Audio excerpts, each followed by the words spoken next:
जय हिंद, जय विज्ञान स्टूडेंट्स, फिजिक्स फीलिंग चैनल में आपका स्वागत है।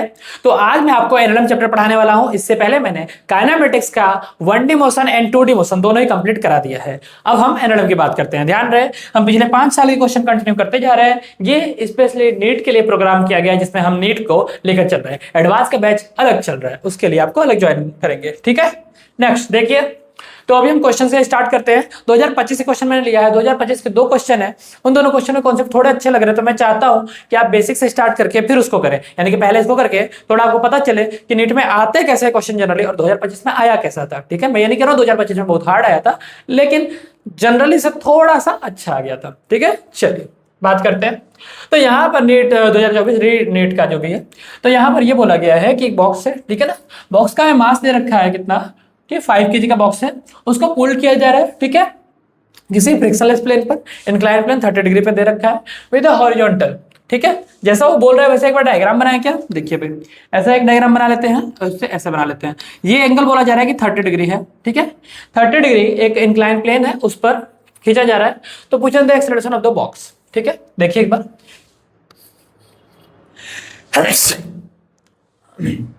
सॉरी। तो यहां पर ये बोला गया है कि यहां पर 30 डिग्री पर, अभी इसको हम कैसे खींचेंगे, ऊपर खींचेंगे।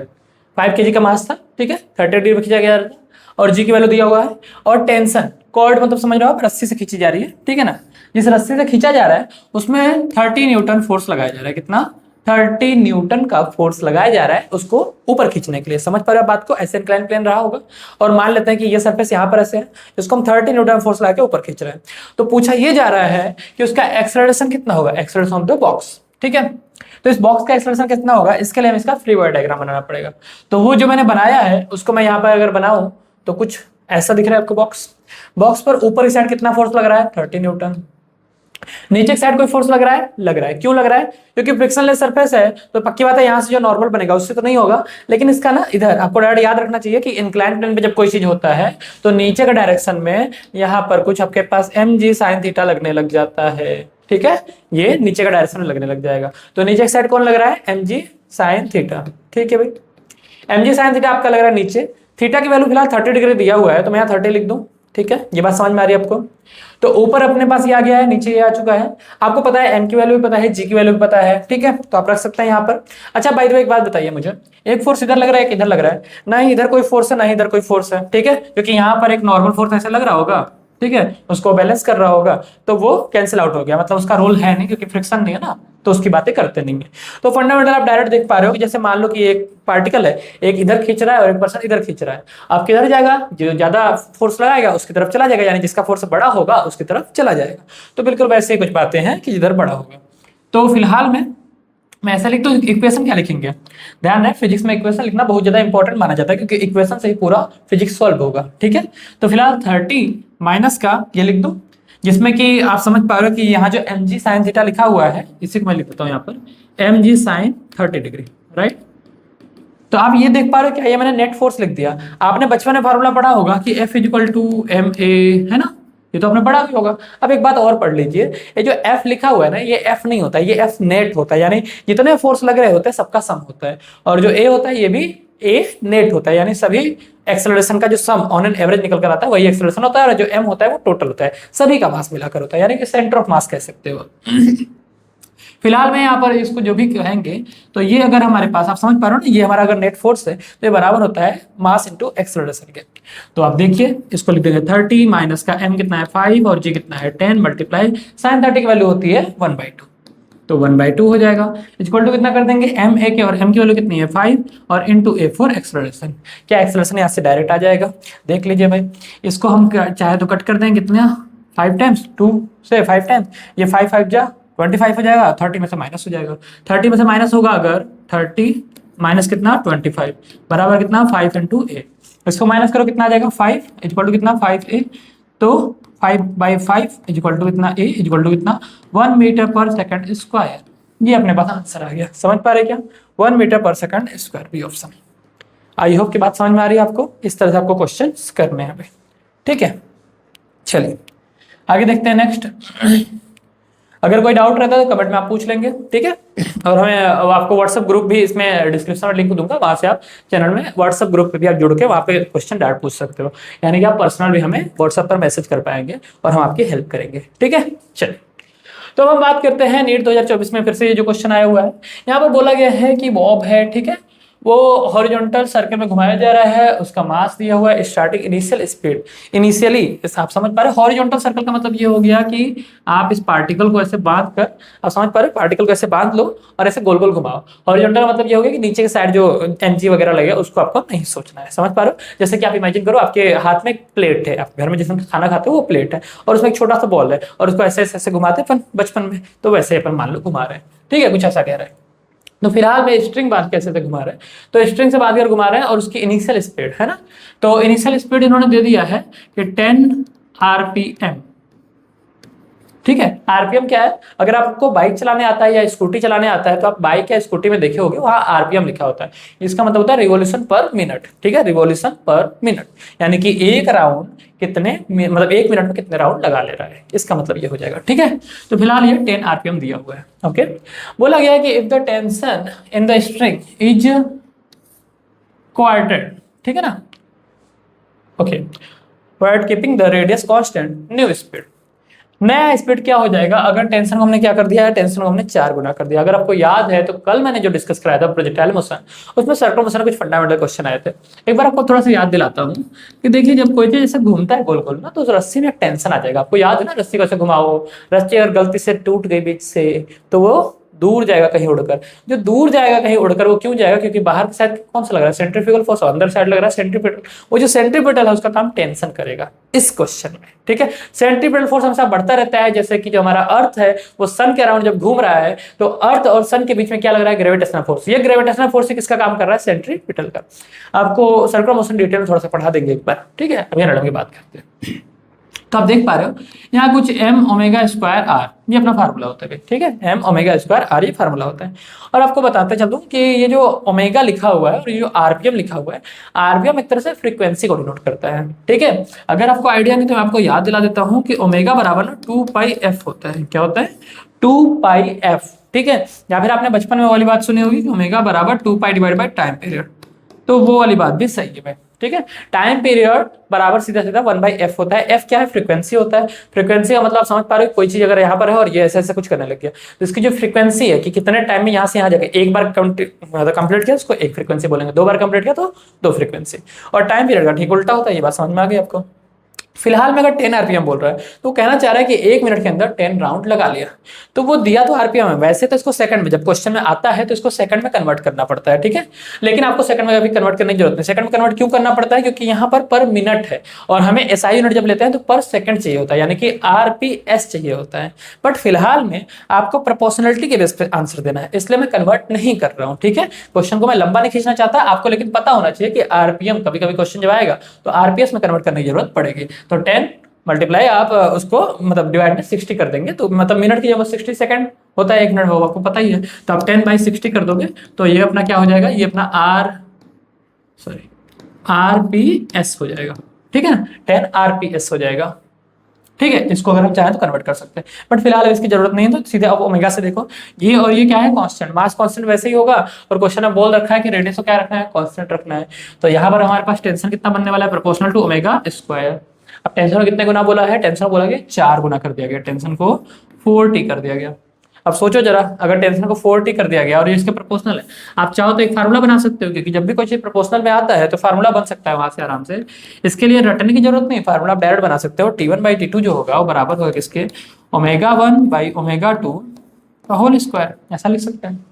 अब t1 की वैल्यू कितना है t, और t2 की वैल्यू कितनी है, t2 की वैल्यू जो है वो चेंज हुआ है अकॉर्डिंग टू क्वेश्चन, क्वाड्रपल्ड हो गया है, यानी कि 4 टाइम्स कर दिया गया है ना। तो इसको 4t कर देता हूं मैं, t2 की वैल्यू कितना लिख दिया मैंने, 4t। अब उसके बाद ये बराबर कर रहा हूँ, ω1 की वैल्यू जो है वो कितना है 10, तो मैंने लिख दिया 10, और डिवाइड बाय ω2 की वैल्यू मुझे नहीं पता, तो ω2 को एज इट इज लिख देता हूँ। पूरे क्या करना है, होल स्क्वायर करना है। अब आप देखोगे इससे ये कैंसिल आउट हो जाएगा, ओमेगा को इधर भेज दो, इस 4 को इधर भेज दो, ठीक है। चलो भेज दो, कितना आ रहा है, इसको इधर भेजूंगा तो ये हो जाएगा ω2 बराबर कितना हो जाएगा, 10 का स्क्वायर 100 होता है, ठीक है, 10 का स्क्वायर कर दिया, और या फिर आप एक काम करो, इसको ना ऐसे रहने दो, अभी ऐसे लिख दो 1/4 बराबर सॉरी 10 डिवाइड बाई ओमेगा 2। देखो अगर इसका स्क्वायर इधर हटाता हूँ तो इसका रूट बन जाएगा, और 1/4 का रूट जो होता है ना 1/2 होता है। कितना? 1/2, क्योंकि 4 का रूट आपको पता है 2 होता है। तो ये कितना हो जाएगा 10/ओमेगा 2 के बराबर। अब ओमेगा 2 की वैल्यू जल्दी से बता दो मुझे कितना आ जाएगा। क्या ओमेगा 2 की वैल्यू 20 दिख रहा है आपको? कोई दिक्कत तो नहीं है? ओके, ध्यान रहे ओमेगा 2 की वैल्यू जो 20 हम एक्चुअल में कह रहे हैं, यहाँ पे थोड़ा सा हालांकि मिसिंग हो रहा है। ओमेगा बराबर फ्रीक्वेंसी के टर्म्स में था ना, तो जहां ये ओमेगा प्रोपोर्शनल में लिखा है इसको आप फ्रीक्वेंसी के टर्म्स में लिख सकते हो, इसमें कोई दिक्कत नहीं है। ठीक है, इसको f1 डिवाइड बाई f2 कर ले, है ना, क्योंकि जब हम फ्रीक्वेंसी के टर्म्स में आप समझ पा रहे हो ना, जैसे ओमेगा के जगह इसको रिप्लेस करेंगे तो 2 पाई अगेन कांस्टेंट हो जाएगा, तो फ्रीक्वेंसी के टर्म्स में आ जाएगा। तो यहाँ पर आपके पास ये जहां जहां हमने वो लिखा है बस उसको f के हिसाब से आप लिख लेंगे। तो यहाँ पर हमारे पास अगर f2 बन जाता है तो ये अब क्या बन जाएगा, ये आपके पास बन जाएगा ये बन चुका है फ्रीक्वेंसी। तो फ्रीक्वेंसी की वैल्यू कितनी आ चुकी है? 20 आ चुकी है। तो कौन सा ऑप्शन आ रहा है? 20 में ये ए ऑप्शन आ रहा है।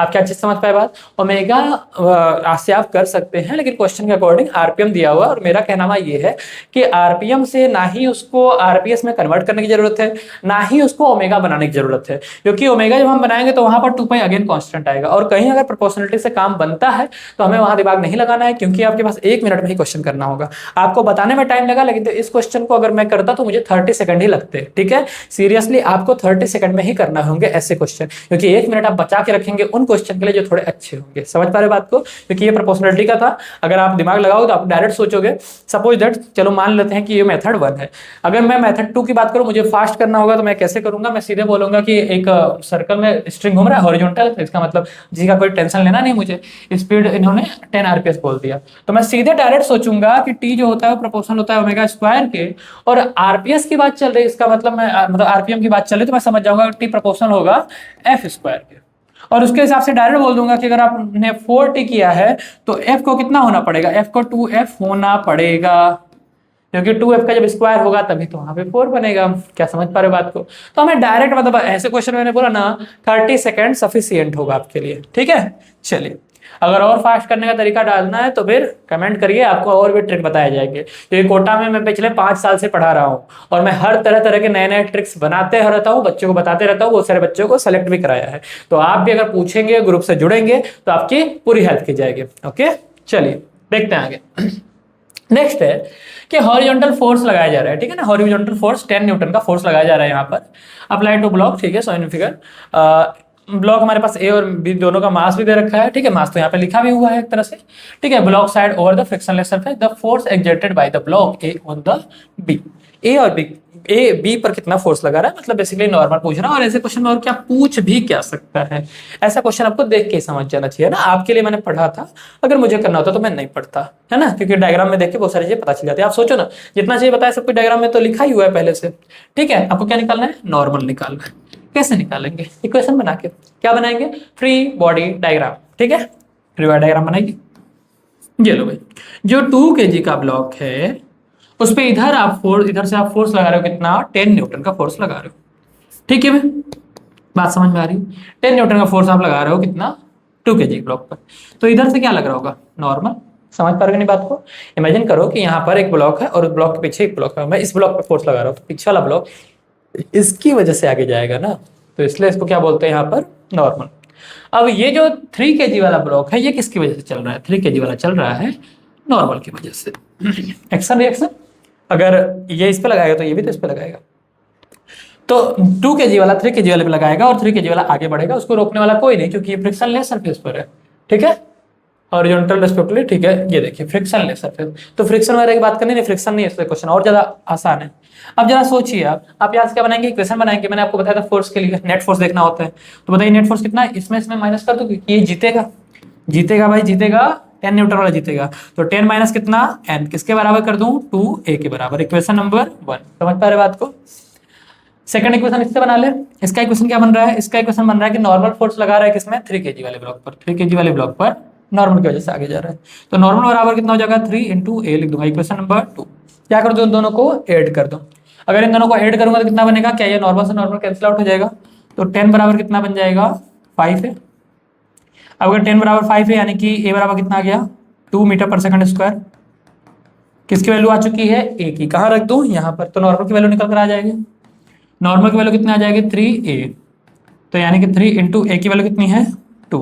तो कितना हो जाएगा, 6 न्यूटन। समझ पा रहे हो, यानी 3 kg वाले पर 3 kg वाले पर कितना फोर्स लग रहा है, 6 न्यूटन का। कौन सा ऑप्शन है, ये ऑप्शन। बात समझ में आई क्या, कोई इजी तरीका, ये मेथड 1 है। सेकंड मेथड, अगर इसको और फास्ट करना होगा तो आप कैसे करेंगे। सेकंड मेथड में आप डायरेक्ट कहेंगे कि देखिए नेट फोर्स से मतलब है, क्यों बनाना है फ्री बॉडी डायग्राम, ये टाइम का वेस्ट है और कुछ भी नहीं, ठीक है। क्योंकि अगर आपके पास कम टाइम है, देखिए हार्ड क्वेश्चन तो बनाना ही पड़ेगा, लेकिन ऐसे इजी क्वेश्चन भी बनाने थोड़ा लग जाएंगे। देखो मेथड नंबर 2, डायरेक्ट आप ये देखो, ये रहा फोर्स, ये रहा मास। फोर्स बराबर क्या होता है, मास इनटू एक्सेलरेशन। एक्सेलरेशन बराबर कितना आ गया, नेट फोर्स। तो मुझे बताओ, मुझे कुछ नहीं सुनना, नेट फोर्स बताओ। नेट फोर्स कितना है, 10 न्यूटन। नेट मास बताओ, टोटल मास कितने लगे हैं, डजन मीटर। कितने मास है टोटल, टोटल मिला के 5 kg। 5 kg है, यहाँ लिख दिया मैंने 5। कितना आ गया, 2 मीटर पर सेकंड स्क्वायर। सही है, लेकिन पूछा नॉर्मल है। तो अब नॉर्मल के लिए, अच्छा दो दो का डायग्राम क्यों बनाना है, मुझे तो नॉर्मल के लिए एक ही इक्वेशन चाहिए। तो सीधे सोचूंगा 3 kg वाले को आगे कौन लेके जा रहा है, नॉर्मल। तो नॉर्मल बराबर कितना, 3 इंटू ए, कितना 6 न्यूटन। बात समझ में आई क्या। मेथड नंबर सेकेंड, आपको जो बढ़िया लगे वो करिए। इसमें आपको डिटेलिंग दिखेगी, आपको फील होगा कि अच्छा ऐसे फ्री बॉडी डायग्राम बनाए, ये सब ये अच्छा है। ये सीखना उन क्वेश्चन के लिए जो हार्ड होंगे, क्योंकि हार्ड क्वेश्चन में डायरेक्ट नहीं लग पाएगा। समझ पा रहे हो बात को, तो इस तरह से तरीके काम आते हैं। आइयो आप समझ में, बात समझ में आ गई है। अगला देखिए, अब यही क्वेश्चन है 2025 का जो मैं बोल रहा था। ये क्वेश्चन थोड़ा सा अच्छा था, इसलिए मैंने इसको थोड़ा सा आगे डाल दिया, ताकि पहले आप कंफर्टेबल हो जाओ कि नीट इजी आता है। 2025 में क्या हार्ड आया थोड़ा सा देख लेते हैं। तो क्वेश्चन कुछ ऐसा बोल रहा है कि एक यूनिफॉर्म रॉड है, ठीक है, लाइक ये यूनिफॉर्म है जैसे, है ना, यहाँ से यहाँ तक तो यूनिफॉर्म, इधर पतला है। तो यूनिफॉर्म का मतलब होता है एकदम एक ही मतलब साइज का पूरे टाइप हो। तो यूनिफॉर्म रॉड है, उसका 20 kg मास दे रखा है, वर्टिकल वॉल से लगा के खड़ा किया गया है 60 डिग्री एंगल पर, ठीक है। समझते क्वेश्चन को, ये हो गया हमारा वर्टिकल वॉल, ठीक है। अब यहां पर हमारे पास इस ब्लॉक को मैंने रख दिया, ठीक है, ये ब्लॉक को रख दिया है। अब आप देख पा रहे हैं कि यहां से ये स्लाइड वगैरह करेगा, तो उसके बेस पे आपको बताना है।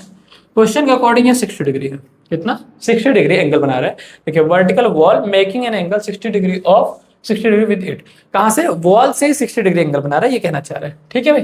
तो वॉल से 60 डिग्री हमने बना दिया है, ऐसे ब्लॉक रखा गया है, ठीक है। समझ पा रहे हो कि मान लो कि यहाँ पर ऐसे ऐसे ऐसे अड़ा के ऐसे रख दूंगा, तो ये आप देख पा रहे हो क्या, ये स्लिप करके नीचे भागने की कोशिश करेगा, है ना। ऐसे कर लगाओ इसको ऐसे, ठीक है, आप समझ पा रहे हैं। तो कुछ इस तरह से यहाँ पर टिका हुआ है।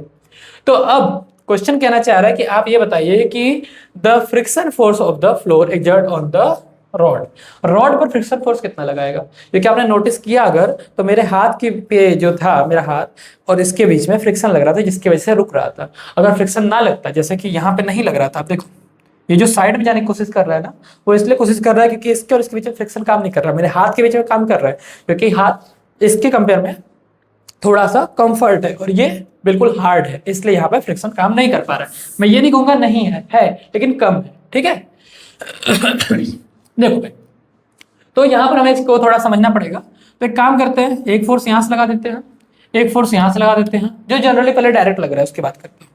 तो मान लो कि यहाँ से N1 लग रहा है, मान लो कि यहाँ से N2 लग रहा है, मान लो। क्योंकि देखिए नॉर्मल का क्या मतलब होता है, नॉर्मल का मतलब ये होता है कि एक ब्लॉक है, ब्लॉक को आपने ऐसे रख दिया। जैसे कि मान लो मैं यहाँ पे खड़ा हूँ, तो मैं इस फोर्स जो है जिस पे मैं खड़ा हूँ उस पे मैं एक mg फोर्स लगा रहा हूँ। तो नीचे से भी कोई ऊपर फोर्स लगा रहा हूँ, क्योंकि अगर मैं ही लगा रहा था तो मैं नीचे जा रहा होता, मैं यहाँ रुका थोड़ा ना होता। तो अगर मैं यहीं रुका हूँ, इसका मतलब ये है कि नीचे फोर्स लगा रहा है, यानी कि ये mg नीचे लगाता है और इसके रिएक्शन में यहाँ पर नॉर्मल लग रहा होता है। समझ पा रहे बात को। तो वैसे ही यहाँ पर मैंने नॉर्मल लगा दिया। अब चलिए कुछ बात साबित करते हैं। क्वेश्चन के according smooth vertical, smooth vertical क्या मतलब हुआ कि इस पर कोई फ्रिक्शन नहीं है। जैसे कि इस पे मैंने साबित किया कि कम है, नहीं ऐसा नहीं कहूंगा लेकिन कम है। वैसे ये क्वेश्चन कह दिया है कि ये तो फ्रिक्शन लेस है, इसका म्यू कितना है, 0, फ्रिक्शन ही नहीं। अब अगर फ्रिक्शन ही नहीं है तो इसका मतलब ये हो गया कि इस पे अगर लगाया है आपने, फ्रिक्शन है ही नहीं है, तो इसकी वजह से कोई आया नहीं। तो इसका वैसे तो सेंटर ऑफ मास यहाँ कहीं होगा, नीचे अपना mg लगा रहा होगा, नो डाउट। लेकिन मैं कहना यह चाहता हूं कि इस पूरे फोर्स का वेट कौन संभाल रखा है, यही वाला तो संभाल रखा है, क्योंकि यहाँ तो फ्रिक्शन नहीं लग रहा है ना। ये तो अर्थ से टकराया नहीं है, तो बचा कौन, सिर्फ ये। तो इसी पर पूरा लोड है, तो पूरा लोड अगर इसी पर है तो क्या नॉर्मल N2 बराबर mg बोल दूं? क्या ये बात समझ में आ रही है कि मैं कहना चाह रहा हूं कि नॉर्मल बराबर मैं mg बोलने वाला हूं, क्यों? क्योंकि मैं कह रहा हूं कि अभी N1, वैसे N1 कुछ भी आएगा, फिलहाल मुझे उसका काम नहीं है तो इसलिए मैंने नहीं लिखा। और मैं कह रहा हूं कि जो N2 है उसकी वैल्यू मैं mg लिख सकता हूं, और mg की वैल्यू हमारे पास m का 20 है और g का 10 होता है, तो ये हमारे पास 200 न्यूटन हो जाएगा। कितना, इतनी बात समझ में आ रही? क्वेश्चन मैंने पहले ही अच्छा साबित कर दिया है, तो इसके लिए आप टेंशन ना लें। मान के चलिए कि थोड़ा सा अच्छा क्वेश्चन है। अगर आप वो वाले स्टूडेंट हो जिसको थोड़ा इजी क्वेश्चन करने की आदत है, तो आप इस क्वेश्चन को स्किप कर सकते हो, वीडियो को थोड़ा सा आगे बढ़ा के आप दूसरे क्वेश्चन जब बताऊंगा तो वहां सेलेक्ट हो जाओ, ठीक है। ये क्वेश्चन के लिए थोड़ा दिमाग तो लगाना पड़ेगा, ओके। ऐसे क्वेश्चन के लिए मैं कह रहा हूं कि 1 से 1.5 मिनट आपके जाएंगे, ठीक है। देखो नॉर्मल की वैल्यू हमने निकाल लिया, mg की वैल्यू ठीक है तो मुझे पता ही है। मुझे सोच के बताइए फ्रिक्शन किधर लगेगा? ये ब्लॉक नीचे गिरना चाहेगा, जब नीचे गिरना चाहेगा तो ये दूर जाना चाहेगा, ये दूर जाना चाहेगा तो फ्रिक्शन कहाँ लगेगा? फ्रिक्शन हमेशा अपोज करता है, क्या करता है? अपोज, यानी सपोर्ट कभी करता ही नहीं, हमेशा ही अपोज करता है। तो कहाँ लगेगा? अंदर की साइड। अंदर की साइड क्या लग रहा है? फ्रिक्शन लग रहा है, फ्रिक्शन फोर्स लग रहा है अंदर की साइड। अब अगर अंदर की साइड लग रहा है तो अब यहाँ पे काम जो करेगा वो काम करेगा टॉर्क। अब सोचो चैप्टर किसका है? एनएलएम का। क्वेश्चन कहाँ से आया? टॉर्क से। अब इस क्वेश्चन को अगर कोई टॉर्क में डाल दे, रोटेशन चैप्टर में डाल दे, तब भी चल जाएगा। एनएलएम में डाला है तब भी चलेगा, ठीक है।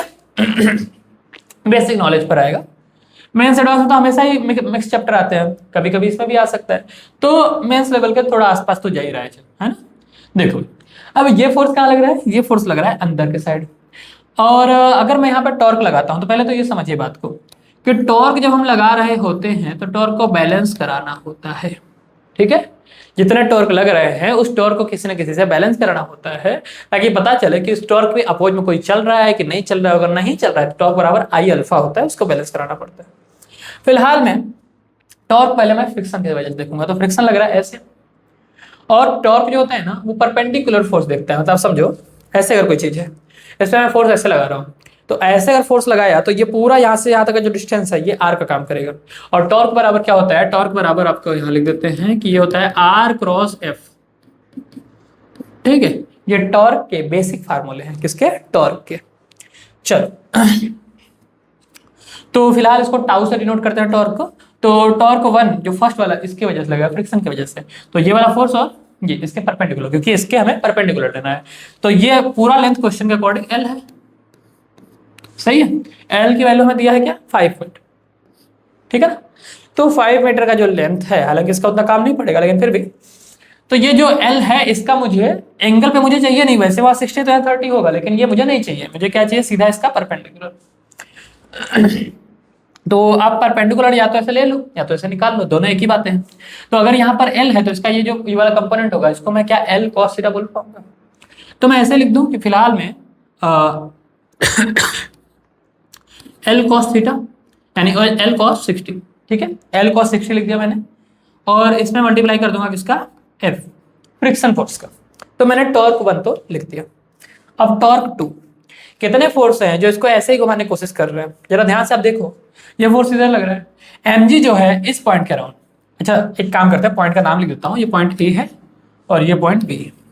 तो फिलहाल मैं ए पॉइंट के अराउंड टॉर्क को बैलेंस करा रहा हूँ, ए पॉइंट के अराउंड कैसे घूम रहा है उसकी बात कर रहा हूँ। तो उसके हिसाब से एल कॉस 60 क्रॉस एफ जो हुआ यहाँ तक का हो गया, ये जो है ये भी इसको इसी के हिसाब से घुमाने की कोशिश करेगा। लेकिन जब ये कोशिश करेगा तो ये सेंटर ऑफ मास है, तो पूरा लेंथ एल है, तो यहाँ से यहाँ तक का लेंथ कितना हो जाएगा? L/2 हो जाएगा। तो यहाँ पर हमें लिखना पड़ेगा L/2। अच्छा जब इसको लिखेंगे तो हमें इसके लिए परपेंडिकुलर, क्योंकि यहाँ से फोर्स लग रहा है, अब इस बार फोर्स ऐसे लग रहा है, यहाँ फोर्स ऐसे लग रहा था, यहाँ जब ऐसे लग रहा था तो उसका परपेंडिकुलर ये था, यहाँ जब ये ऐसे लग रहा तो परपेंडिकुलर कौन सा आएगा? ये वाला परपेंडिकुलर, ये वाला आएगा। तो ये L/2 है और इसका ये वाला कंपोनेंट का नाम क्या होगा? L/2 sine theta. तो L/2 साइन 60 लिख देंगे, और इसके साथ फिर से मल्टीप्लाई कितना लिख देंगे? mg। समझ पा रहे बात को? और अब ये पूरा किसके बराबर होने वाला है? तो ये सब फोर्स तो मिलके इसको बढ़ाने की कोशिश कर रहे हैं। बचाने की कोशिश कौन कर रहा है? कौन है इसको जो बचाएगा? ये, क्योंकि ये अकेला है जो फोर्स, क्योंकि दोनों फोर्स कैसे लगा रहे हैं? इधर। आप समझ पा रहे हो? इमेजिन करो ऐसे एक रॉड है, एक इंसान यहां से धक्का लगा रहा है, एक यहां से धक्का लगा रहा है, दोनों को दोनों उसको नीचे ढकेल रहे हैं, और एक अकेला पर्सन यहां से धक्का लगा रहा है। समझ पा रहे हो?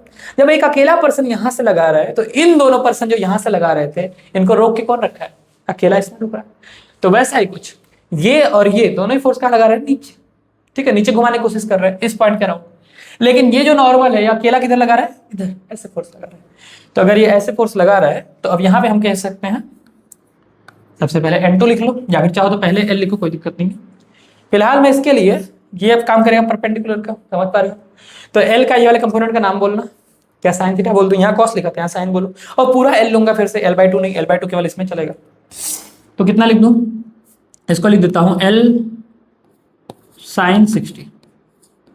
समझ पा रहे हो क्या बात को, L sin 60 ये वाला डिस्टेंस हो गया पूरा, और ये परपेंडिकुलर जो फोर्स लग रहा है ये है आपके पास L2।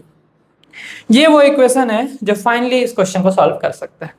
क्वेश्चन में आपको क्या बताना है, फ्रिक्शन फोर्स। देखिए क्या आपको सब कुछ पता है, क्या आपको L कटता हुआ दिख रहा है, आपको भी दिख रहा है या सिर्फ मुझे ही दिख रहा है, दिख रहा होगा भाई, दिख रहा होगा। चलिए आगे देखते हैं। तो यहाँ पर फिलहाल cos 60 की वैल्यू लिख लेता हूँ, ठीक है। cos 60 की वैल्यू 1/2 होती है आजकल, यही लिख दूँ, देखो 1/2 मल्टीप्लाई fs जो कि मुझे नहीं पता, प्लस अपॉन में 2, यानी L कट गया लेकिन 1/2 तो बचा, और sin 60 की वैल्यू कितनी होती है, √3/2। और mg की वैल्यू अभी हमने यहाँ निकाली थी, ये देखो mg की वैल्यू कितनी, 200 लिख दो यहाँ पर। आप बुरा तो नहीं मानेंगे भाई, 200 में डायरेक्ट लिख रहा हूँ, बुरा मत मानना, यहाँ mg की वैल्यू ऑलरेडी लिख दिया ना, 200, अब 2 बार थोड़ा लिख के दिखाऊंगा भाई। देखो आगे यहाँ पर sin 60 की वैल्यू आ गया √3/2 मल्टीप्लाई L तो कट ही चुका है, N2 की वैल्यू देखो, N2 और mg को मैंने बराबर बोला था, तो ये भी आ गया ना 200। यहाँ तक बात समझ में आ रही है। अब देखो क्या कर सकते हैं, यहाँ पर कितना है, 1 मिनट, ये √3/2 है ना, तो ये √3/2 ये भी है, √3/2 ये भी है, 200 मल्टीप्लाई, बस यहाँ पे आगे हाफ लगा हुआ है। आप अगर सोचो कि ये पूरी एक वैल्यू है तो ये उसका हाफ है, इसको उधर लेके जाओगे तो हाफ बचेगा। तो यहाँ सॉल्व कर लो, क्या 1/2 fs जो होगा वो बराबर हो जाएगा किसके, वहां पे लिख दूं, अच्छा एक काम करो आप ना 200 से इसको चाहो तो कट कर सकते हो, तो 100 हो जाएगा, और इसको भी 200 से कट करो तो ये भी 100 हो जाएगा। इसके बाद का कट नहीं करना चाह रहा हूं मैं, देखो एक बार √3 मल्टीप्लाई 100, उसमें से माइनस करना है इसको, किसको, 1/2 √3 मल्टीप्लाई 100। अब अगर इसको माइनस करते हो आप तो कितना हो जाएगा, फिलहाल में इन दोनों को चाहो तो कॉमन ले लो, 1 में से 1/2 जाता है तो 1/2 बचता है, तो यानी कि 1/2 √3 मल्टीप्लाई में 100 ये आपके पास बच जाएगा। और यहाँ कितना है, यहाँ पर है 1/2 fs, तो 1/2 2 से 2 कट जाएगा नीचे वाला, तो fs की जो वैल्यू आएगी वो आ जाएगी 100√3। तो ये हमारे पास आंसर आ जाएगा 100√3, ऑप्शन ए। बात समझ में आई क्या, बोला ना, क्वेश्चन थोड़ा सा बेटर है, इसमें शॉर्टकट आपको नहीं बताना चाहूंगा क्योंकि शॉर्टकट का कोई फायदा निकल नहीं रहा है, यहाँ शॉर्टकट लग ही नहीं रहा है, एक तरह से ये कह सकते हो। समझ पा रहे बात को, क्वेश्चन इससे भी हार्ड बन सकता है, ऐसे क्वेश्चन मेंस और एडवांस दोनों में आ चुके हैं, और ये क्वेश्चन भी एक तरह से रिपीटेड क्वेश्चन है। नीट में जब भी ऐसा क्वेश्चन बनता है तो थोड़ा सा आपको दिमाग लगाना पड़ेगा, ये आपके रैंक में ऐसे क्वेश्चन काम आते हैं, ठीक है। तो इसको आप ऐसे प्रैक्टिस कर सकते हो, अगर इसको एक बार अच्छे से समझ लोगे तो 2 मिनट में कर सकते हो, ठीक है, 1.5 से 2 मिनट में पॉसिबल है करना, लेकिन 1 मिनट का सपना मत देखो, इस क्वेश्चन को 1 मिनट में नहीं किया जा सकता, ठीक है। चलिए आगे बढ़ते हैं, नेक्स्ट क्वेश्चन की बात करते हैं। तो यहाँ पर है कि देयर आर 2 इंक्लाइन सरफेस है ना, इक्वल लेंथ उसका दे रखा है, अच्छा ठीक है, 2 इंक्लाइन सरफेस है, उनका लेंथ कितना है, इक्वल है, तो इंक्लाइन सरफेस भी बना लो, ये देखिए एक तो इंक्लाइन ये बना लिया, एक इंक्लाइन ये बना लिया, ठीक है, अकॉर्डिंग टू क्वेश्चन हम चल रहे। तो ठीक है, एल क्या है इसका, यहाँ से यहाँ तक का लेंथ है, दोनों का इक्वल लेंथ है, अकॉर्डिंग टू क्वेश्चन चल रहा हूँ, ठीक है। ये भी 2025 का क्वेश्चन, ये भी थोड़ा सा बेटर होगा, तो आप चाहो तो वीडियो को फिर से स्किप कर सकते हो, अगर आप अटेंड नहीं कर सकना, अगर आप कमजोर दिल वाले हो तो स्किप करके आगे बढ़ जाए भाई, ठीक है। चलिए आगे देखते हैं। तो सेम एंगल ऑफ इंक्लाइन, ठीक है, कितना 45 डिग्री, 45 डिग्री, समझिए बात को, कह रहा है कि 45 डिग्री दोनों में, ठीक है, उतना लंबा भी नहीं है, आसानी से हो जाएगा, हॉरिजॉन्टल, ठीक है। वन डे में जो रफ, एक तो रफ है और दूसरा कैसा है, स्मूथ, एक रफ है दूसरा स्मूथ है, ठीक है भाई। मान लिया कि एक के पास म्यू है और एक के पास म्यू नहीं है, म्यू बराबर 0, ठीक है, समझ पा रहे बात को। वहां पर मैंने म्यू की बात करी, म्यू होता क्या है, म्यू डिसाइड करता है कि कोई चीज कितना ज्यादा रफ है और कितना ज्यादा स्मूथ है। जैसे मान लीजिए आपके घर में टाइल्स लगा तो ज्यादा स्मूथ होगा, मान लीजिए आपके घर में टाइल्स नहीं लगा है तो रफ होगा। आप रोड पे चले जाओ तो ज्यादा रफ होगा, क्यों, ताकि रोड पे जो टायर चलता है वो स्लिप ना करे, समझ पा रहे बात को, वैसा ही कुछ। तो फिलहाल ये स्मूथ है अकॉर्डिंग टू क्वेश्चन। तो ये बोला गया कि गिवन बॉडी टेक्स 2 टाइम्स, ठीक है, 2 times as much times to slide down on rough surface. Rough surface पे जब वो जाता है ना तो इस वाले की सरफेस के अंदर में 2 गुना बॉडी टेक्स 2 टाइम्स, ठीक है। तो 2 गुना मतलब उससे स्लो, मतलब लेट पहुंचता है नीचे। जैसे कि यहाँ पे एक पार्टिकल को रख दो और एक यहाँ पार्टिकल रख दो। अब ये पार्टिकल जल्दी मूव करके नीचे जाता है, ये थोड़ा सा इसको टाइम लगता है। कितना टाइम लगता है? तो 2 टाइम्स। इसका जितना टाइम लगा इसके टाइम के 2 टाइम्स लगा, ऐसा क्वेश्चन ने बोला, ठीक है। डाउन। अब बोला गया कि कोफिशिएंट ऑफ द काइनेटिक, ये जो मैंने म्यू लिखा है ना, इसी म्यू को म्यू के लिखा जा सकता है। बेसिकली म्यू क्या होता है? फ्रिक्शन कोफिशिएंट होता है। और जो म्यू के होता है ये काइनेटिक फ्रिक्शन कोफिशिएंट होता है, और एक म्यू एस होता है ये स्टैटिक फ्रिक्शन कोफिशिएंट होता है। स्टैटिक फ्रिक्शन कोफिशिएंट तब होता है जब किसी का फोर्स लगा रहे होते हैं और वो चल नहीं रहा होता है तो स्टैटिक, अगर चल रहा है तो काइनेटिक। और ये क्या है? ये दोनों में मान लेते हैं इसको ऑलमोस्ट, ठीक है। तो ये अलग कहानी है, डिटेल में कभी देखेंगे इसको। देखो भाई, तो फिलहाल में काइनेटिक म्यू के दे रखा है between the object and rough surface is close to, ठीक है। तो यहां पर इसको म्यू ना लिखे, म्यू के बोला गया है और इसी की वैल्यू पूछी गई है। कैसे करेंगे क्वेश्चन को, आइए देखते हैं। मुझे बताइए दोनों को चलना कितना है? एल। सेकंड इक्वेशन लगाऊं? सेकंड बताइए इक्वेशन है क्या? सेकंड आपको पता है कि एस बराबर कितना होता है?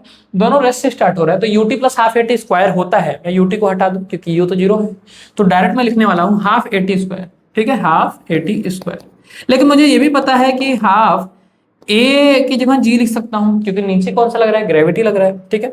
जी भी मत लिखो आप, तो जी साइन थीटा लिखो और अच्छा रहेगा, क्योंकि देखो ना 45 है साइन 45, तो अगर आप साइन थीटा लिखते हो तो ज्यादा अच्छा रहेगा क्योंकि उस डायरेक्शन में चल रहा है ना, उसके हिसाब से। इस मतलब यहाँ पे होता है ना, इस डायरेक्शन जो भी लगता है उसको जी साइन थीटा के हिसाब से बोलते हो। और यहाँ पर टी स्क्वायर ऐसा कह सकते हैं। अच्छा, जहाँ एस लिखा है वहां पे मैं एल भी लिख सकता हूँ, समझ पा रहे बात को, क्योंकि डिस्टेंस एल ही तो है, ठीक है भाई। अब मैं कह रहा हूं कि L बराबर, अब क्वेश्चन के अकॉर्डिंग आइए, हाफ जी साइन 45। क्वेश्चन के अकॉर्डिंग इतना ही है, इसके साथ मल्टीप्लाई करिए क्वेश्चन के अकॉर्डिंग। ये वाला जो है इसको 2 टाइम्स लग रहा है, 2 times as much times slide down ना, 2 टाइम्स ज्यादा लग रहा है। तो इसको मैं कितना लिख दूं? ज्यादा लग रहा है ना तो इसको टी लिख देता हूं, अगले वाले को 2t लिख दूंगा, ठीक है ना, उसका 2t का स्क्वायर कर दूंगा। तो यहाँ पर टी का स्क्वायर कर दिया, हाफ जी टी स्क्वायर एक तरफ से, ठीक है। ये इसके लिए हो गया। यही सेम आपको पता है कि दोनों का एल तो सेम है, तो दोनों में सेम ही लगाऊंगा। ओके, एक चीज थोड़ा मिस्टेक हो गया यहाँ पर जी साइन थीटा नीचे की साइड लगेगा, और चूंकि यहाँ पर म्यू के है तो ऊपर की साइड ना एक रोकने वाला भी फोर्स लगेगा, उसको भी हमें लिखना पड़ेगा भाई, ठीक है। तो यहाँ टी लिखने से पहले मुझे माइनस करके लिखना पड़ेगा, और माइनस क्या लिखना पड़ेगा? माइनस लिखना पड़ेगा म्यू के जी कॉस 45, ठीक है। इस पूरे को करना पड़ेगा ब्रैकेट में, और फिर यहां लिखना पड़ेगा टी का स्क्वायर। समझ पा रहे हो? थोड़ा सा आपको यकीन दिला देता हूं एग्जैक्टली क्या हो रहा है कि यहां पर अगर कोई ब्लॉक होता है और ये ब्लॉक ऐसे नीचे मूव कर रहा होता है या ऊपर मूव कर रहा होता है, और यहाँ फ्रिक्शन प्रेजेंट है, तो नीचे जो लग रहा है वो जी साइन थीटा लगता है, लेकिन इधर जो ऐसा लगता है वो mg लगता है। इस mg का ये कंपोनेंट इधर आता है, जिसकी वजह से इधर अपोजिट में भी एक नॉर्मल बनने लग जाता है। अब इस नॉर्मल की वजह से इसके इस डायरेक्शन में भी एक फोर्स लगने लग जाता है। ये जो इस डायरेक्शन में फोर्स लगता है उसको हम mg cos थीटा बोलते हैं, और इसके साथ म्यू का मल्टीप्लाई करते हैं, और यही फ्रिक्शन फोर्स होता है जो उसको रोकता है, ठीक है। आप यूं समझ लीजिए कि mg एक ऐसा हो गया तो इसका नॉर्मल बनेगा, उसका एक कंपोनेंट इधर होता है जी साइन थीटा जो नीचे खींचता है, और जी cos थीटा जो ऊपर। जी cos थीटा अगर अकेला रहता है तो नहीं लगता है, जब फ्रिक्शन होता है म्यू प्रेजेंट होता है तब लगता है, ठीक है। इसलिए मैंने यहाँ पर म्यू cos थीटा माइनस कर दिया। ये एल की वैल्यू हुई, ये एल की वैल्यू बराबर है इस वाले के। इसमें कुछ भी नहीं करना, इसमें आपको छापना है डायरेक्ट। क्या लिखे हम? हाफ जी cos 45, सॉरी साइन 45, इसको कम टाइम लग रहा है ना, इसको नीचे आने में कम टाइम लग रहा है, लेकिन जिन्होंने डिस्टेंस तो इक्वल ट्रेवल किया ना, मानते हो इस बात को? तो इक्वल ट्रेवल के लिए इससे दोनों के लिए एल मैंने इक्वल करवाया, और यहां पर जब लिखूंगा तो टी की जगह कितना लिख दूं? 2t लिख दूं। क्या आप समझ पा रहे हो? कुछ मिस्टेक चल रहा है क्या? नहीं चल रहा है। यहाँ पर टी लिखा हुआ था, और अब चाहो तो इसको ऐसा लिख सकते हो, यहाँ पर t1 कर दो, इसको t2 कर दो, वो हाफ वाला काम बाद में कर लेंगे, ठीक है। यहाँ मैंने t1 कर दिया, t2 कर दिया, दोनों को डिवाइड कर दो, क्योंकि यहाँ पर l था ही, तो आप चाहो तो इन दोनों को मतलब इक्वल तो मैंने करवा ही रहा हूँ, तो ऐसे कर लेते हैं अपन। तो जब इक्वल कराएंगे तो हाफ हाफ कट जाएगा, जी कट जाएगा, सही है। जो कट जाएगा उसको काट दो, जो बचेगा उसकी बात करते हैं। तो जी तो मैंने हर जगह से काट दिया, ठीक है ना, 2g हाफ g, ये सब कैंसिल आउट कर देते हैं, जो बचेगा उसकी बात करें। तो यहाँ बचा है साइन 45 माइनस म्यू के कॉस 45 और इस पूरे के साथ मल्टीप्लाई कितना है T1 का स्क्वायर, और ये बराबर किसके हैं, ये बराबर है साइन 45 T2 के स्क्वायर, किसके बराबर है। क्वेश्चन के अकॉर्डिंग चल रहा है, ऐसा ही क्वेश्चन ने बोला है। अब क्वेश्चन ने बोला ये भी है कि इसको जितना टाइम लगेगा, सॉरी इसको पहले वाले को जो स्मूथ वाला है, स्मूथ वाला जितना टाइम लगेगा उसका डबल टाइम इसको लगेगा। तो जहाँ T1 लिखा है अगर इसको इसके टर्म्स में लिखो तो 2 गुना लिख सकता हूँ। समझ पा रहे हो क्या बात को, कि जहाँ मतलब यहाँ पे मैं एक काम करता हूँ, ऐसा लिखता हूँ कि T2 जो है ना, तो 2T2 बराबर T1। समझ पा रहे हो क्या, ये बात हम कहाँ से लिख रहे हैं, ये बात यहाँ से लिख रहे हैं, यहाँ क्वेश्चन में लिखा हुआ है। तो जहाँ T1 लिखा है वहाँ 2 टाइम्स लिख सकता हूँ, तो लिख दो यहाँ पर। अच्छा एक बात काम करते हैं, साइन 45 की वैल्यू तो आपको पता होगी 1/√2 माइनस कितना म्यू के कॉस 45 कितना अगेन 1/√2 ब्रैकेट में कर लेता हूँ, और T1 का स्क्वायर है तो 2T का स्क्वायर कर दूंगा तो कितना हो जाएगा 4T का स्क्वायर हो जाएगा, 4T2 का स्क्वायर किसके बराबर साइन 45, और साइन 45 की वैल्यू कितनी होती है अगेन 1/√2 मल्टीप्लाई और T2 की वैल्यू, T2 को वैसे ही लिखना है T2 का स्क्वायर, ये इससे कैंसिल आउट हो जाएगा, और √2 चाहो तो कॉमन लेके कैंसिल आउट कर दोगे आप। तो जो बचेगा उसकी बात करें, क्या बचा वैसे आपके पास, यहाँ हमारे पास बचा है, इसको मैं यहाँ लिख रहा हूँ भी, थोड़ा संभाल लेना इसको। 1 माइनस, देखो यहाँ से अगर √2 कॉमन ले लूंगा पूरे में से कॉमन लेके इधर माइनस मतलब कट कर दिया उसको, यहाँ क्या बचा 1 बचेगा, तो मैंने 1 लिख दिया। यहाँ क्या बचेगा, यहाँ ओनली म्यू के बचेगा, कितना यहाँ बचेगा म्यू के, तो जो म्यू के बचेगा वो लिख दिया मैंने। इक्वल कितना लिखूं, इक्वल लिख दूंगा टी तो कट ही गया, तो यहाँ बचेगा क्या 1, क्योंकि डिवाइड काटा है तो 1 बचेगा। सॉरी यहाँ पर देखिए 4 भी है ना, यहाँ इस ब्रैकेट के बाहर कितना है, ब्रैकेट के बाहर यहाँ पे 4 लिखा हुआ है और यहाँ पे 1। अब इस 4 को उधर लेके चला जाओ तो कितना हो जाएगा 1 माइनस म्यू के इक्वल टू 1/4, 1/4 हो गया। इसको अगर म्यू के की वैल्यू देखना है तो इसको इधर लेके चला जाऊंगा, तो कितना हो जाएगा 1 माइनस 1/4 इक्वल टू कितना म्यू के, तो म्यू के वैल्यू कितनी आ जाएगी 3/4 हो जाएगा। समझ पा रहे हो क्या, 4 एलसीएम लेते हैं, एलसीएम लेके 4 माइनस 1 करेंगे तो 3/4 आ जाएगा। इसको सॉल्व करोगे तो 0.75 आ जाएगा। समझ पा रहे हो क्या बात को, कौन सा ऑप्शन है, बी ऑप्शन है। आ रही बात समझ में। तो बताया हमने 2025 में थोड़ा सा बेटर क्वेश्चन आया है, जनरली नीट में ऐसे क्वेश्चन नहीं आते हैं, ठीक है, मेंस वगैरह में आते हैं, और नीट में जो बच्चा थोड़ा सा अच्छा है पढ़ने में वो ऐसे क्वेश्चन कर ले जाएगा, ठीक है। बहुत हार्ड नहीं है, लेकिन फर्स्ट टाइम आपको थोड़ा हार्ड लग सकता है क्योंकि इतने अच्छे लोग क्वेश्चन प्रैक्टिस नहीं करते कभी कभी। आगे देखते हैं, अब तो फंडामेंटल क्वेश्चन है, देखो एक बार भी क्या बोला गया। एक ब्लॉक है, उसका मास दिया है, is placed on an inclined rough surface, ठीक है, रफ सरफेस रखा है, ए से अपने पास सरफेस है, so in figure of coefficient of friction mu, ठीक है। इफ जी की वैल्यू दिया हुआ है, नेट फोर्स दिया हुआ है in newton on the block will be, block पर जो नेट फोर्स लगेगा ना उसके बारे में हमको बताना है। देख लीजिए, समझते हैं थोड़ा सा क्या हुआ एग्जैक्टली। ब्लॉक पे नेट फोर्स अगर निकालना है तो कैसे निकालूंगा मैं, देखिए ब्लॉक का मास कितना है 2 kg का मास है, ठीक है। आगे क्या है, इंक्लाइन प्लेन पे रखा गया है जो कि कैसा प्लेन है, रफ सरफेस है ना, बताया ना रफ सरफेस है, तो उसके हिसाब से देखना पड़ेगा। उसके बाद कोफिशिएंट फ्रिक्शन भी दे रखा है, तो इसका फ्री बॉडी डायग्राम अगर बनाऊं मैं तो इस पे ऊपर मैंने अभी आपको बताया ऊपर क्या लगता है, अगर वो ऊपर मतलब नीचे स्लिप करने की कोशिश करेगा तो ऊपर लगेगा म्यू जी, ऐसे पूरा लिखता हूं mu M G cos theta, हाँ ठीक है कॉस 30 डिग्री, यहाँ 30 है ना, कॉस थीटा लिखो, थीटा की वैल्यू 30 डिग्री। ये तो लग रहा है कहाँ ऊपर, नीचे कौन लग रहा है, नीचे लग रहा है एम जी साइन 30 डिग्री। समझ पा रहे बात को। तो क्वेश्चन हमसे ये जानना चाह रहा है net force on the block, net force on the block, इसी ब्लॉक पर नेट फोर्स कितना वाला लग रहा है, यही पूछ रहा है ना, ब्लॉक ऑफ मास दिस, ठीक है। तो ब्लॉक पर नेट फोर्स कितना लग रहा है, तो देखिए एक बार ये और ये इन दोनों को सॉल्व कर लीजिए। इनके अलावा कोई दूसरा फोर्स दिख रहा है आपको, नहीं दिख रहा है, क्योंकि नीचे क्या लग रहा होगा mg लग रहा होगा, इस mg की वजह से ही तो ये निकल कर आया है, और कहां से निकल कर आया है, आ रही है समझ में, तो इसलिए और कोई एक्स्ट्रा फोर्स लग नहीं रहा है खींचने के लिए या धक्का देने के लिए, तो इनको बैलेंस करा लीजिए बस। इनमें से कौन जीतेगा हमें पता है, नहीं पता, हम एक काम कर सकते हैं, एफ नेट जो भी लगेगा उसके लिए बोल सकते हैं कि शायद कुछ ऐसा हो जाए mg sine 30 minus mu mg cos 30, समझ पा रहे हो क्या बात को, कि इस फोर्स को माइनस इस फोर्स को कर दिया, जो भी आएगा नेट वही, मुझे भी नहीं पता है कौन बड़ा है कौन छोटा है, उनकी वैल्यू जो दिया है उसकी बेस पे अपन सॉल्व करेंगे तो पता चल जाएगा शायद से। ठीक है, म्यू के टर्म्स में आएगा, फिलहाल म्यू की वैल्यू यहाँ पे दिया हुआ है तो रख के देख लेते हैं।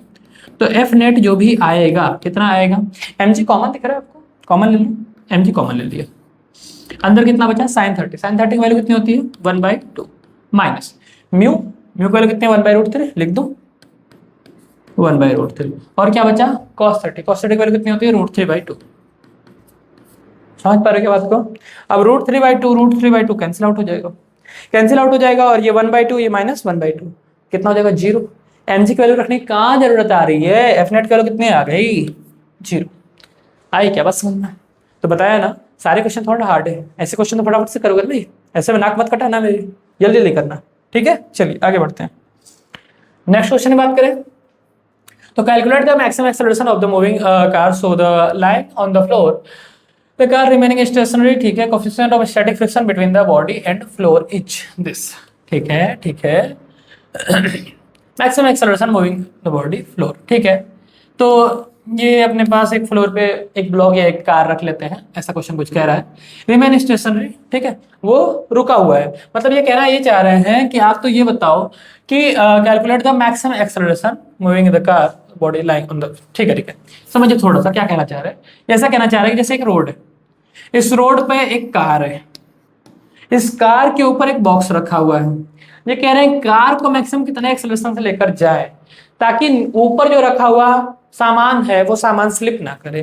बड़ा इजी क्वेश्चन है कि सिंपल सी बात है कि आप बस से जा रहे थे, बस के ऊपर कोई सामान रखा है, उसको बांधना भूल गए हैं, तो आप जानना चाहते हैं कि बस को मैक्सिमम कितने एक्सेलरेशन से आगे लेके जाए ताकि आपका सामान पीछे ना गिरे। समझ पा रहे हो, एकदम प्रैक्टिकल लाइफ है, फिजिक्स में ही तो रियल लाइफ का फील है, इसी फील को तो चाहिए आपको, क्योंकि फिजिक्स को फील करोगे ना तो दुनिया बड़ी आसान लगने लग जाएगी। ठीक है, तो फिजिक्स से थोड़ा फील थोड़ा प्यार दिखाना जरूरी है भाई। ठीक है, चलिए देखते हैं, तो अगर एक ब्लॉक ये बस आगे जा रहा है तो ब्लॉक पीछे जाएगा। समझ पा रहे हो बात को, ऐसा आपने देखा होगा आजकल रील वगैरह बड़ा वायरल हो रहा है कि पानी का बोतल कोई भी चीज आप रख दो एक टेबल पर और टेबल के नीचे रुमाल रख दो, रुमाल को तेजी से खींचो तो रुमाल बाहर निकल जाएगा और पानी का बोतल नहीं गिरेगा, तो बिल्कुल वैसा ही तो कुछ हो रहा है। तो अगर बस को बहुत तेजी से लेके जाओ तो नीचे गिर जाएगा, लेकिन धीरे धीरे लेके जाओ तो बोतल भी आपके पास आएगा, वैसे ही बस भी पास, मतलब ब्लॉक भी साथ में चल रहा है। ऐसे क्वेश्चन में करने के लिए बस आप ये सोचो कि म्यू बराबर कितना दिया है 0.15, ब्लॉक की वैल्यू दिया होगा, calculate the maximum acceleration so the lying on the floor. ठीक है, फ्लोर पे रखा हुआ है, रिमेन स्टेशनरी फ्रिक्शन। ठीक है, अच्छा एक्सेलरेशन पूछा गया है। ठीक है, इसका मास देने की जरूरत नहीं थी, लेकिन फिलहाल हम मान लेते हैं कि स्मॉल m अगर इसका मास होता तो जब इसको आप आगे लेकर जाओगे, मान लेते हैं किसी एक एक्सेलरेशन से आगे लेकर जाते हो तो आपको पता है एक सूडो फोर्स लगता है इसके ऊपर, जितने एक्सेलरेशन से आगे लेकर जाओगे इसके ऊपर सूडो फोर्स लगेगा कितना ma। ठीक है, इसको बोलते हैं सूडो फोर्स। जैसे कि आप समझो कि आप बस में खड़े थे, बस अचानक से चल दी और आप पीछे गिरने लग गए, जो आप पीछे जा रहे हो ना इसी को बोलते हैं सूडो फोर्स, जिसमें आपके ऊपर कोई फोर्स नहीं लगाया, आपको ऐसा लगा कि किसी ने पीछे धक्का दिया, एक्चुअल में आपके जमीन की जो पैर थी वो आगे खिसक गई इसलिए आप पीछे चले गए, ऐसा कुछ होता है। ठीक है, तो वैसा ही कुछ कि बस आगे जा रही है तो आपको पीछे फोर्स लगेगा, अब आगे आपको जो लेकर जाएगा उसका नाम है फ्रिक्शन। ठीक है, फ्रिक्शन ही है वो जो आपको आगे लेकर जाएगा, तो इसका मतलब दो ही फोर्स लग रहा है, तीसरा तो कोई नहीं है। तो जो ऐसा कह दे कि फोर्स ऑफ सूडो, सूडो को 1p से डिनोट करते हैं, तो मैं कहना चाह रहा हूं कि जो सूडो फोर्स होगा अगर वो छोटा या बराबर हो किसके, इसके फ्रिक्शन फोर्स के, फ्रिक्शन फोर्स को Fs से दिखा देते हैं, तो सूडो फोर्स अगर इससे छोटा या बराबर हो तो साथ में चलेगा, अगर सूडो फोर्स बड़ा हो गया तो हाथ से निकल जाएगा। बात समझ में आ रही, तो वैसा है कुछ। तो फिलहाल में अभी बराबर वाला केस ले लूं, तो सूडो फोर्स कितना लग रहा है ma, फ्रिक्शन फोर्स कितना लग रहा है म्यू mg, फ्रिक्शन फोर्स यही तो होता है, म्यू इंटू नॉर्मल, नॉर्मल काम mg कर रहा है। समझ पा रहे हो ना, यहाँ पे लिख देता हूँ, फ्रिक्शन मतलब क्या होता है म्यू इंटू नॉर्मल, तो म्यू नॉर्मल की वैल्यू कितनी है mg, जो इस सरफेस और इसके बीच में लग रहा है। तो इसको जब पहला कराओगे तो पहले तो मास कैंसिल आउट हो जाएगा, एक्सेलरेशन पूछा जा रहा है, म्यू की वैल्यू कितनी है 0.15 और जी की वैल्यू कितनी होती है 10, कितना आएगा 1.5 मीटर पर सेकेंड स्क्वायर। आंसर आई क्या बात समझ में, समझाने में टाइम गया है आप लोगों को, बाकी अगर हमें करना होता तो हम इसको फटाक से कर लेते, क्योंकि अगर आप देख पा रहे हो तो मेन जो काम की चीज है वो ये, कि जो mg था उसको बराबर कर दिया म्यू mg के बराबर, m से m तो कैंसिल आउट हो ही गया, म्यू मल्टीप्लाई जी, म्यू की वैल्यू कितनी थी 0.15, जी की वैल्यू 10 मल्टीप्लाई के 1.5। समझ पा रहे हो क्या? ऐसे क्वेश्चन को 20 सेकंड में, कितने में, 20 सेकंड में करने का है। समझ पा रहे हो क्या? यहाँ से टाइम बचाएंगे और कहाँ लगाएंगे, उस क्वेश्चन में जो 2 मिनट लेके गया था। आपके एग्जाम में 45 क्वेश्चन आएंगे नीट में, अब 45 में से आप ये मान के चलो कम से कम 4-5 की तो एक्सपेक्टेशन रखो कि हार्ड आएगा, 40 आसान आ जाएंगे, 5 तो हार्ड मानो, ठीक है। उस 5 के लिए टाइम बचाना पड़ता है अगर रैंक लानी है तब। अदरवाइज आप 40 क्वेश्चन करके आ जाओगे ना, अगर 40 क्वेश्चन किए और 35 क्वेश्चन भी सही निकले तो आपका अच्छा मार्क्स है। कोशिश करोगे 42-43 करके और 40 तक सही करने की कोशिश करो। अगर 40 सही आने की आपके 180 में से अगर 160 तक आ गए, ठीक है, 160 प्लस अगर फिजिक्स में आ रहे हैं तो यानी कि एवरेज में आप सही चल रहे हो। अच्छा, 180 आउट ऑफ 180 अगर लेना है तो फिर ऑफलाइन कोचिंग लेनी पड़ेगी। कोटा में आइए, मिलिए हमसे, ऑफलाइन कोचिंग देंगे। 180 आउट ऑफ 180 फिजिक्स में नंबर दिलवाएंगे आपको, उसके लिए थोड़ा सा मेहनत ज्यादा करनी पड़ेगी, ठीक है। चलिए, तो अब देखते हैं यहाँ पर, यहाँ है कि the angular acceleration of a body moving along the circumference of a circle is, ठीक है। क्या क्वेश्चन कह दिया, एंगुलर एक्सेलरेशन। बताइए, कल इसके बारे में कुछ तो बात हुई थी। तो फिलहाल में एक्सेलरेशन नहीं है, ठीक है, एंगुलर एक्सेलरेशन है। एंगुलर एक्सेलरेशन क्या होता है समझा देते थोड़ा सा। एक सर्कल होता है, मतलब यूं समझ लो कि एक रस्सी में अगर आप कुछ बात करते घुमाते हो, कांस्टेंट से जब तक घुमाओगे तब तक उसको जो बने उसको सेंट्रीपिटल एक्सेलरेशन बोलते हैं। एंगुलर एक्सेलरेशन जो होता है उसको 80 से निकल कर आता है। 80 का मतलब होता है टेंजेंशियल एक्सेलरेशन, इसका होता है r क्रॉस अल्फा। अल्फा, अब ये जो अल्फा है इसी को बोलते हैं एंगुलर एक्सेलरेशन। एंगुलर एक्सेलरेशन किसको बोलते हैं, अल्फा को बोलते हैं। तो फिलहाल में अगर सर्कल में कोई चीज घूम रहा है सर्कमफेरेंस के अकॉर्डिंग तो ऐसा कुछ बनेगा। और r क्रॉस है, समझाते हैं थोड़ा सा। यहाँ आप मान लेते हैं सेंटर, यहाँ आप मान लेते हैं पार्टिकल। पार्टिकल पे जो 80 लगता है वो ऐसे लगता है, और जो AC जो आप अब तक जानते हो कि अंदर तरफ सेंटीपिटल फोर्स लगता है, सेंटीपिटल एक्सेलरेशन लगता है, वो AC होता है। जिसकी वैल्यू कितनी होती है, AC की वैल्यू होती है v²/r या फिर ω²r। ये किसकी वैल्यू है, AC की। 80 की वैल्यू dv/dt से ही निकलेगा। 80 जो है ये बताता है कि मान लो आप ऐसे घुमा रहे हो और आप कंटिन्यूसली तेज भी करते जा रहे हो, ना कुछ ऐसे लगेगा ऐसे नॉर्मली घुमाते घुमाते घुमाते घुमाते आप कंटिन्यूसली तेज करते जा रहे हो, तो ये क्या हो रहा है, 80 का यहाँ पे काम आ रहा है। तो उसी 80 की बात की जा रही है, तो वहां से एंगुलर एक्सेलरेशन निकल कर आता है। तो क्वेश्चन जानना चाहता है कि उसका डायरेक्शन किधर होगा, ठीक है, along the radius towards centre. तो क्या वो सेंटर की तरफ होगा, किधर होगा, उसके बारे में बताना है। तो पहले तो ये समझ लो कि AC जो होता है वो अंदर साइड होता है, 80 जो होता है वो टेंजेंशियल होता है। इसका नाम ही है टेंजेंशियल, इसलिए इसका नाम AT बोलते हैं, ठीक है। टेंजेंशियल एक्सेलरेशन इसका पूरा नाम है, जिसको शॉर्टकट में AT बोलते हैं, और इसका सेंट्रीपिटल है इसलिए इसको शॉर्टकट में AC बोलते हैं, ठीक है भाई। अब ये अगर दोनों है तो फिलहाल इसका क्या काम है तो समझते हैं। यहाँ क्रॉस मल्टीप्लाई हो रहा है, 80 ऐसे लग रहा है, और यहाँ पर जो R है, R का डायरेक्शन अंदर होगा, तो ओमेगा जो होता है ना वो बाहर होता है, ठीक है। कहाँ होता है, बाहर। तो यहां पर चूंकि वेक्टर प्रोडक्ट है तो आप फिलहाल इतना ही समझ लो, या तो बाहर होगा या तो अंदर होगा, ठीक है। तो मतलब इसको ना अपन क्या बोलते हैं, एक्सियल वेक्टर बोलते हैं। एक्सियल वेक्टर के नाम से जानते हैं। जैसे कोई चीज अगर ऐसे से घूम रहा है ना, तो इसका डायरेक्शन सीधे ऐसे घूम रहा है तो उस प्लेन में ही नहीं रहेगा, वो प्लेन से बाहर रहेगा।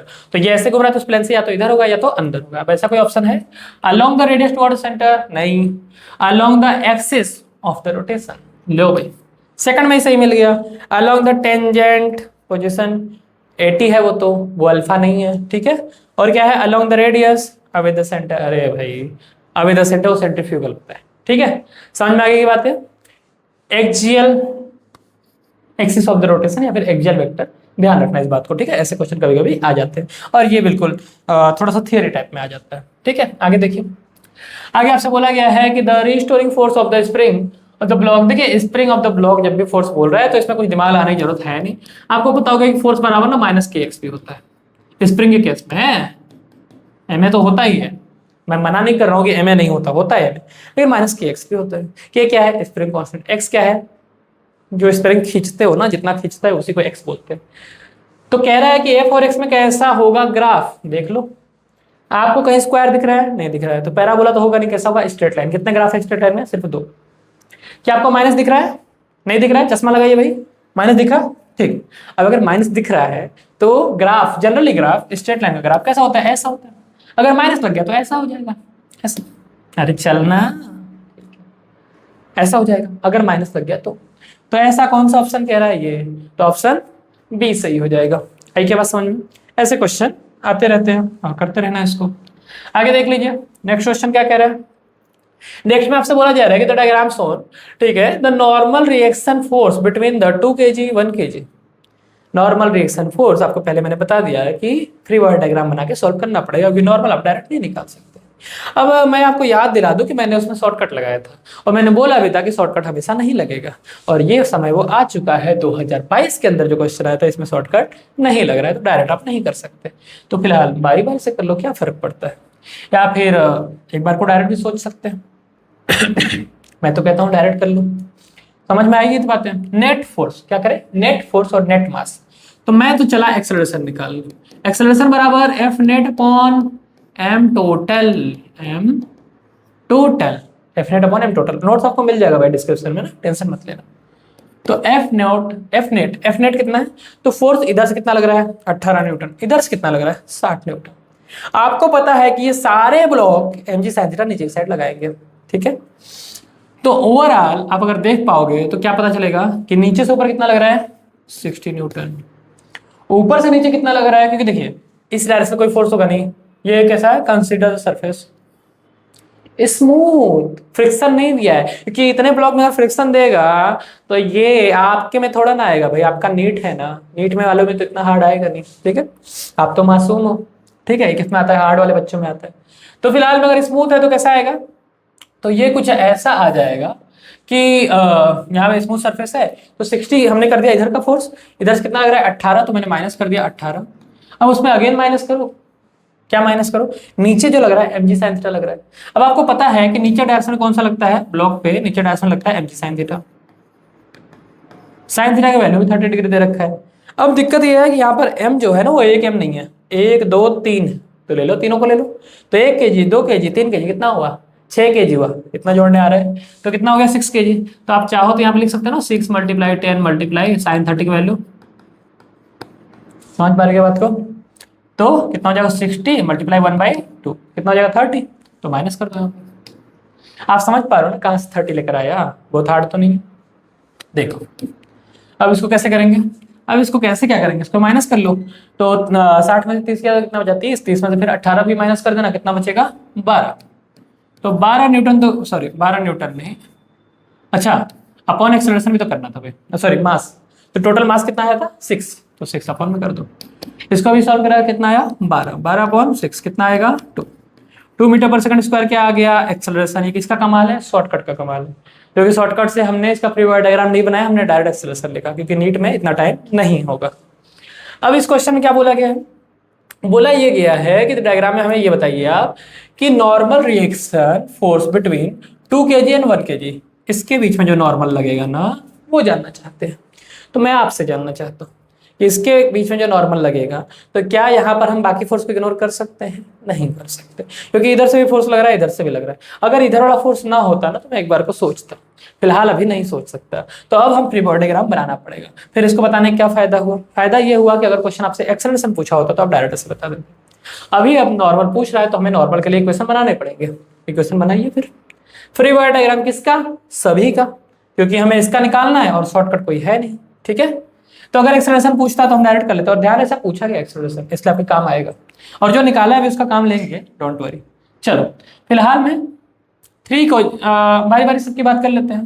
देखो सबसे पहले बात कर रहा हूँ 3 kg का। 3 kg के ब्लॉक पर ऊपर फोर्स कौन लगा रहा है 60 न्यूटन, तो इधर लग रहा है एक तरह से, इधर से लग रहा है कितना 60 न्यूटन, इधर से कितना लग रहा है, मान लो कि यहां पर जो लग रहा है वो N1 लग रहा है और यहाँ पे N2 लग रहा है। क्वेश्चन में हमसे N2 पूछा है, तो N1 अगर इधर से लग रहा होगा N1 लगा दूं, और एक और फोर्स लग रहा है इसी डायरेक्शन में, वो कौन सा लग रहा है, वो इसका खुद का लग रहा है mg sin थीटा, तो उसको भी लगाना पड़ेगा। तो इसको भी लिख दें mg, ठीक है भाई mg sin 30, और m की वैल्यू ऐसे है कितनी 30 लिख दूं कैसे दे, क्योंकि 3 kg 3 × g की वैल्यू 10, तो 30 sin थीटा ऐसा लिख सकते हैं। ये हमने इसकी बात करी, इस पे क्या लगा नॉर्मल N1 लगा। अब ऐसा इक्वेशन किस पे लिख दे, इस पे 2 kg वाले पर।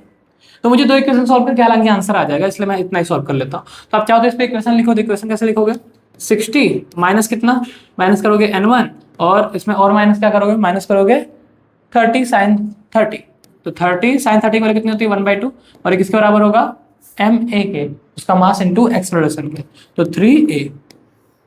ए की वैल्यू इधर आ चुकी है, इसका फायदा पूरा उठाने वाले हैं अपन, तो 3 की वैल्यू आ चुकी है, वो निकाल लेंगे अपन, है ना।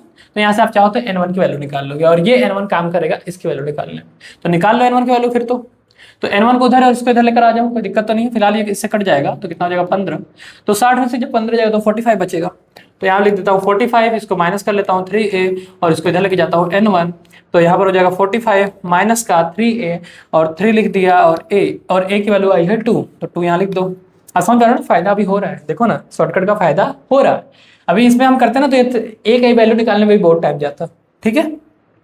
ये किसकी वैल्यू आ जाएगी n1 की, कितनी आएगी, ये 6 हो जाएगा, 45 में जब 6 जाएगा कितना बचेगा 38 बचेगा, 38 n1 की वैल्यू, तो 38, ये n फॉर न्यूटन है, कंफ्यूज मत होना भाई। पहले आप ये देख लो 39 वगैरह साथ ऑप्शन में दिया भी है, लेकिन ध्यान रहे अभी हमने n1 की वैल्यू निकाला, हमने n2 की वैल्यू नहीं निकाला है। कुछ बच्चे गलती से इसको टिक करके आ जाएंगे, n2 की वैल्यू में चाहिए, ठीक है। अब उसकी वैल्यू कैसे निकालेंगे, जैसा फ्री बॉडी डायग्राम इसके लिए बनाया है और जैसे ही क्वेश्चन लिखा है वैसा ही इसमें भी लिखना पड़ेगा, क्योंकि ये क्या है मैकेनिक्स में करना पड़ता है। चलिए देखते, यहाँ पे बना लूँ क्या, यहाँ पे ज़्यादा स्पेस दिख रहा है मुझे, देखिए एक बार। तो अगर मैं बात करूँ किसकी 2 kg वाले ब्लॉक की, तो 2 kg वाले ब्लॉक पर आगे जो लग रहा है वो कौन लग रहा है, इस डायरेक्शन में जो लग रहा है वो लग रहा है n1, इस डायरेक्शन लग रहा है n1।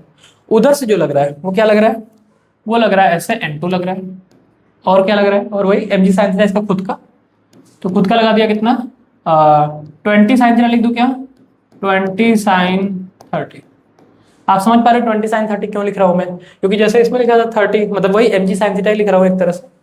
तो यहाँ से इक्वेशन फिर से लिखूंगा तो कितना बनेगा n1 minus n2 minus 20 sign 30, सही है। और ये पूरा किसके बराबर होगा, जैसे यहाँ 3a के बराबर किया था वैसे यहाँ पर 2a के बराबर हो जाएगा, मैं 2a पे ही तो लिख रहा हूँ, और क्वेश्चन में हमसे 2 और 1 के बीच में ही तो पूछा है, और 2 और 1 के बीच की बात आ तो गई है। n1 की वैल्यू मैंने यहाँ से निकाल लिया कितना 38 minus n2 minus 20 into sine 30 value बता दिया ना 1/2 होगा, तो यहाँ पे 1/2 करोगे तो ये 10 हो जाएगा, 20 है आपसे कटेगा 10 हो जाएगा, और किसके बराबर आ जाएगा 2a के बराबर आ जाएगा। अच्छा बाय द वे a की वैल्यू तो आपको पता है ना, a की वैल्यू अभी यहाँ से निकाला था 2, तो यहाँ 2 लिख सकता हूँ, आ रही बात समझ में। तो n2 की वैल्यू निकालना है तो n2 को उधर लेके जाओ, इस पूरे को इधर लेकर आओ, तो 38 में फिलहाल 10 में चला जाएगा तो कितना बचेगा 28 बचेगा, इसको लाके माइनस करोगे 4, 2 2 जा 4 होगा, बराबर किसके हो जाएगा n2 पे, इसको इसमें माइनस करोगे तो हो जाएगा 24, तो 24 न्यूटन आ जाएगा किसकी वैल्यू n1 की वैल्यू, और यही हमसे पूछा था। 24 ऑप्शन में नहीं है 25 ऑप्शन में है, बट डोंट वरी टेंशन मत लीजिए कि वो थोड़ा सा अप्रोक्सीमेट रहता है, कभी कभी जी की वैल्यू 9.8 यूज कर लेते हैं, ठीक है, तो इसलिए इतना नहीं सोचना है आपको, तो आपका आंसर आ जाता है बी, ठीक है। क्या आपको बात समझ में आई, छोटी मोटी चीजों में परेशान नहीं होना है, ठीक है, इस तरह से आपको पूरा डटे रहना है। अब ऐसे क्वेश्चन में भी आपने देखा कि इसको हम शॉर्टकट में नहीं कर पा रहे हैं, यहाँ ए की वैल्यू हमने थोड़ा शॉर्टकट निकाल दिया, अभी अगर ए की वैल्यू ना निकाला होता शॉर्टकट से ना, तो इस इक्वेशन के बाद एक और बनाना पड़ता, फिर वहां से पहले ए की वैल्यू निकालते, फिर इसको वापस सॉल्व करते, ठीक है, और इससे हम थोड़ा सा फास्ट कर पाए। आइए बात समझ में, कहीं डाउट रह जाता है तो कमेंट में पूछ लेना, फिर से बताऊंगा भाई, ठीक है, दिक्कत आती है तो वहां पे हम बात करेंगे। आगे देखिए नेक्स्ट क्वेश्चन जो है यहाँ पे बोला गया है angular speed of a flight. वैसे आप क्वेश्चन ट्राई कर सकते हैं भाई, मेरे हर एक क्वेश्चन है मेरे बोलने से पहले आपको यही करना है, क्वेश्चन जैसे आता है आपको स्क्रीन पे पॉज करना है और ट्राई करना है क्वेश्चन को, फिर आप देखोगे तो ज्यादा मजा आएगा, ठीक है।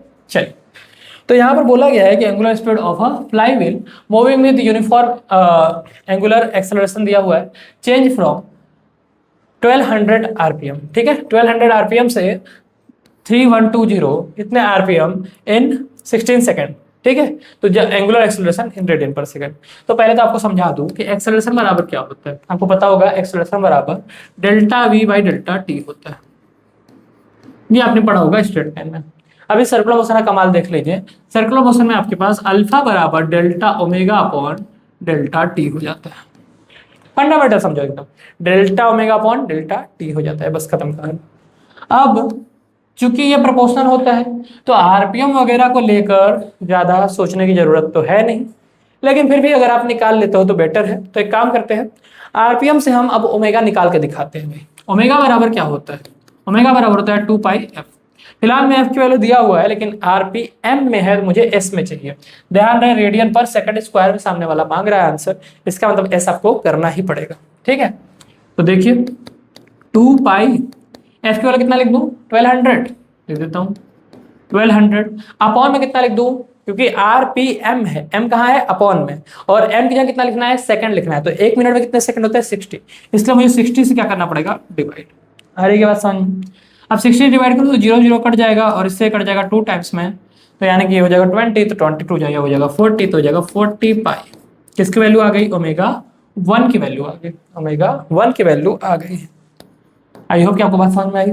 अब ओमेगा 2 भी निकाल लेते हैं, क्योंकि डेल्टा ओमेगा मतलब यही तो है, omega final minus omega initial. अब फाइनली कितना है, फाइनली है 31, तो लिख लेता हूँ ओमेगा 2 बराबर 2 पाई एफ, और इस बार एफ की जगह कितना लिखूँ, वहाँ पे 1200 लिखा था, यहाँ पे लिखूंगा 3120 डिवाइड बाय फिर से कितना 60, क्योंकि ये भी कितने हैं आरपीएम है एस नहीं है, तो 60 लिख दूंगा अपॉन में 0 0 कैंसिल आउट हो जाएगा। 6 से कटेगा क्या, काट के देखो कटेगा, तो 6 से काटेंगे तो कितनी बार चल जाएगा 6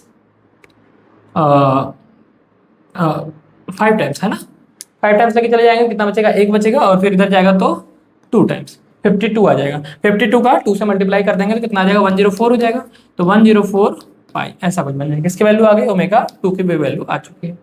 अब बता दीजिए अल्फा बराबर कितना होगा, अल्फा बराबर हो जाएगा omega 2 minus omega 1 divide by T.